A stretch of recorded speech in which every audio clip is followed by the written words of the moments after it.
So, sa pamamahayag po, talagang, as in, nakatutok lang po. Wow, bakit ganon? Sabi ko ganyan.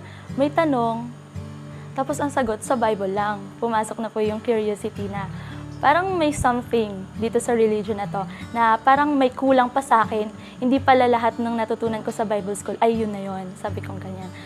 Sa Bible talaga galing, which is nagbabasa po kami dati ng Bible. Talagang kumbaga naka-unlock po yung understanding namin about sa Bible.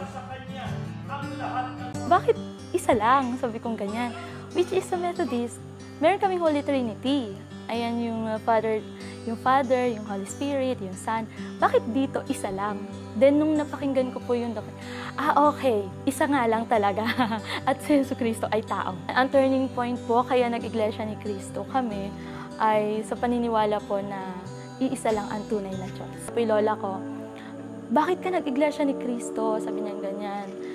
Dito ka pinanganak, dito ka lumaki sa Methodist, nag-aral ka pa ng Bible school.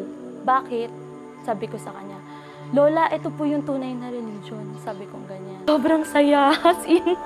As in, nandun po yung, wow, lalo na po nung nailubog po kami gano'n. Then after po nun, wow, bagong tao na ako. Sabi kong ganyan. Ang saya-saya po talaga. Then nung ano po kasi na yon, buong pamilya din po kami, sabay-sabay. Sobrang saya, sobrang blessed.